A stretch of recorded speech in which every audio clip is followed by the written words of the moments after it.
नमस्कार इच्छे kitchen and ब्लॉगের तरफ থেকে সবাইকে স্বাগত জানাই। আজকে তোমাদের সঙ্গে শেয়ার করব মটন বিরিয়ানি। প্রথম থেকে শেষ পর্যন্ত ভিডিওটার সঙ্গে থাকো, আশা করি তোমাদের খুবই ভালো লাগবে। তাহলে চলো বন্ধুরা মটন বিরিয়ানির রেসিপিটা শুরু করে দিই। মটন বিরিয়ানির জন্য আমি এখানে 1.5 কিলোর মতো মটন নিয়ে নিয়েছি। আর এখানে আমি বেশি পরিমাণে একেবারেই পেঁয়াজ কেটে রেখে দিয়েছি। অর্ধেকটা মটনে দেব আর অর্ধেকটা বেরেস্তা ভেজে নেব। কড়াইয়ে সাদা তেল বসিয়ে দিয়েছি, তেলটা খুব ভালো করে গরম করে নিয়েছি। এবার আগে আমি বেরেস্তাগুলো ভেজে নেব। বেরেস্তাগুলো ভাজতে ভাজতে ততক্ষণে আমি মাংসগুলোকে ম্যারিনেট করে রেখে দেব।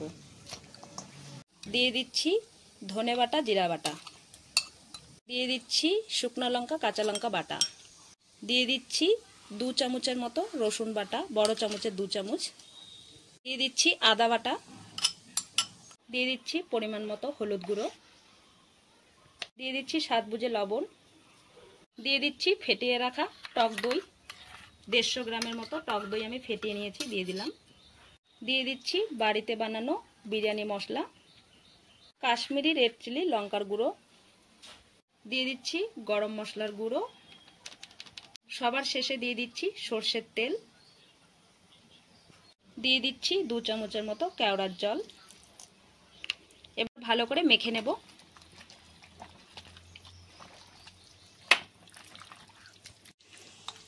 ভালো করে মেখে নিয়েছি, এবার 15 মিনিটের জন্য রেখে দেব। এই যে দেখো বন্ধুরা, এইভাবে করে বেরেস্তাগুলোকে ভেজে নামিয়ে নেব।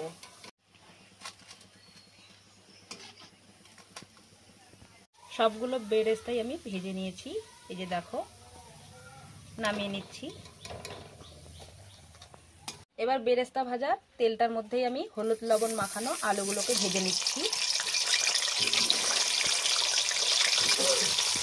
এই দেখো বন্ধুরা, পেঁয়াজগুলো ভাজার পরে কিন্তু এইভাবে বেরেস্তাগুলো একেবারেই ঝরঝরা হবে, আর কালারটাও কিন্তু সোনালি কালারের করেই বেরেস্তাটা ভেজে নিতে হবে। এইভাবে করে লাল লাল করে আমি আলুগুলোকে ভেজে নিয়েছি। আর এইভাবে বেরেস্তার তেলে আলুগুলো ভাজলে কিন্তু পেঁয়াজের খুব সুন্দর একটা ফ্লেভার আলুর মধ্যে ঢুকবে, খাওয়ার সময় খুব ভালো লাগবে। বেরেস্তা ভাজার তেলটার মধ্যে দিয়ে দিচ্ছি সর্ষের তেল। তেল খুব ভালো করে গরম করে নিয়ে কয়েকটা শুকনো লঙ্কা নিয়েছি, দারচিনি, এলাচ, জিরে, তেজপাতা ফোড়নে দিয়ে দিলাম। ফোড়নটাকে নাড়াচাড়া করে একটু ভেজে নিয়েছি। এবার 1.5 কিলো মাটনের জন্য আমি এখানে 700 গ্রামের মতো পেঁয়াজ কেটে নিয়েছি, দিয়ে দিচ্ছি। এবার পেঁয়াজগুলোকে খুব ভালো করে ভেজে নেব। পেঁয়াজগুলোকে এইভাবে ভেজে নিয়েছি। এবার দিয়ে দিচ্ছি ম্যারিনেট করে রাখা মাংসগুলো।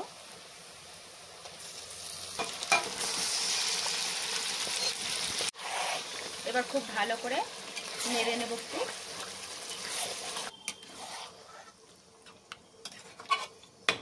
এবার একটা ঢাকনা দিয়ে ঢেকে দিচ্ছি।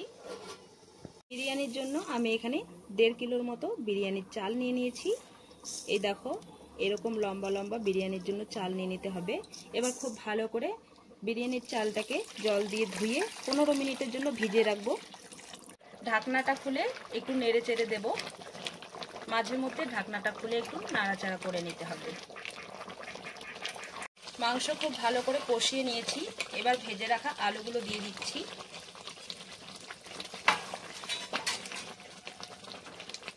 এবার দিয়ে দিচ্ছি গরম জল। গরম জলটা দিয়ে নাড়াচাড়া করে নিয়ে এবার একটা ঢাকনা দিয়ে ঢেকে খুব ভালো করে মাংসগুলো সেদ্ধ করে নিতে হবে। ঢাকনাটা খুলে দেখে নেব। আর দেখো বন্ধুরা, মাংস কিন্তু খুব ভালো করে সেদ্ধ হয়েছে আর মাংসটা একদম হয়ে গেছে, নামিয়ে নেব। এবার ভাতের জন্য জল বসিয়ে দিলাম। দিয়ে দিচ্ছি লবণ, দিয়ে দিচ্ছি এখানে গরম মশলা, নিয়েছি গোলমরিচ, নিয়েছি এলাচ একটা স্টার, আর নিয়েছি জয়িত্রী, লবঙ্গ, শাহাজিরে দিয়ে দিচ্ছি। দিয়ে দিচ্ছি 2টো তেজপাতা, আর দিয়ে দিচ্ছি সাদা তেল, আর দিয়ে দিচ্ছি গন্ধরাজ লেবু চিপে। এই লেবুটা চিপে দেওয়াতে ভাতটা খুব সুন্দর ঝরঝরা হবে, আর দেখতে কিন্তু ভাতটা একদম সাদা ধপধপে হবে। জল ভালো করে ফুটছে, এই সময় আমি চাল দিয়ে দিচ্ছি।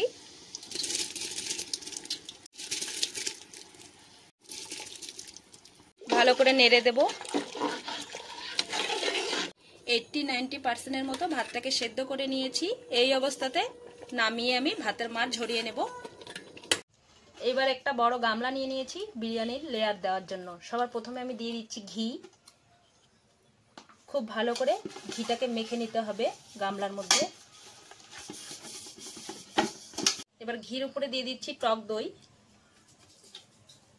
টক দইটাকেও খুব ভালো করে মেখে নিতে হবে গামলার চারদিক দিয়ে। দিয়ে দিচ্ছি বিরিয়ানি মশলা। এবার দিয়ে দিচ্ছি ভাত। আর ভাতটা দেখো বন্ধুরা, লেবুর রস দেওয়াতে কিন্তু ভাতটা খুব সুন্দর সাদা ধপধপে হবে। আর দেখো কতটা লম্বা হয়েছে। চলো এবার ভাত দিয়ে দিচ্ছি। এবার দিয়ে দেবো উপর দিয়ে মাংস।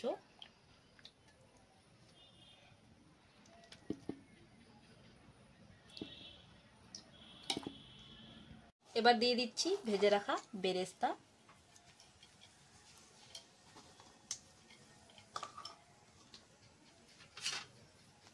দিয়ে দিচ্ছি উপর দিয়ে ধনেপাতা কুচি। দিয়ে দিচ্ছি বিরিয়ানি মশলা। দিয়ে দিচ্ছি কেওড়ার জল। দিয়ে দিচ্ছি গোলাপ জল। উপর দিয়ে দিয়ে দিচ্ছি আবার সাদা ভাত। এইভাবেই আমি লেয়ারগুলো দিয়ে দেব।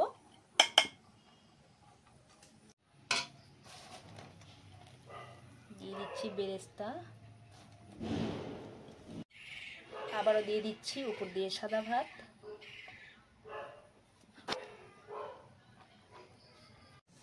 সবার শেষে দিয়ে দিচ্ছি বিরিয়ানি মশলা। সবার শেষে দিয়ে দিচ্ছি ঘি। এইভাবে সম্পূর্ণ বিরিয়ানিটার মধ্যে ঘি দিয়ে দেব। দিয়ে দিচ্ছি গোলাপ জল, কেওড়ার জল মিশিয়ে। দিয়ে দিচ্ছি কেশর ভেজানো দুধ।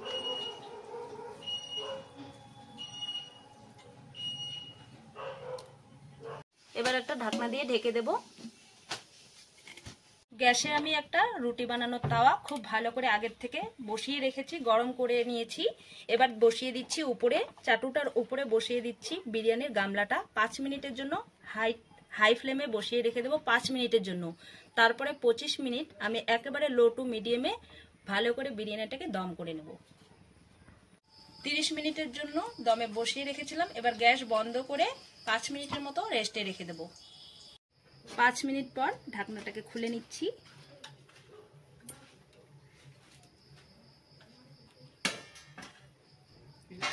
এবার তোমাদেরকে দেখিয়ে দিচ্ছি ভাতটা কত সুন্দর হয়েছে আর কতটা ঝরঝরে হয়েছে। এই দেখো বন্ধুরা, এই দেখো।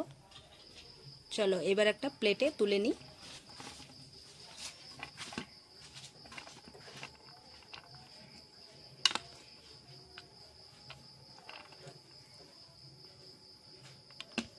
এই দেখো বন্ধুরা, আমি একটা প্লেটে নামিয়ে নিয়েছি। তোমাদেরকে দেখিয়ে দিচ্ছি মাংসটা কিরকমভাবে সেদ্ধ হয়েছে।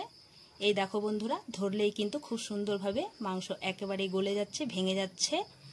আর আলুটাও তোমাদের দেখিয়ে দিচ্ছি কিভাবে সেদ্ধ হয়েছে। এই দেখো বন্ধুরা, একদম কিন্তু ভেঙে যাচ্ছে। এবার একটা রায়তার বাটি দিয়ে পরিবেশন করে নেব।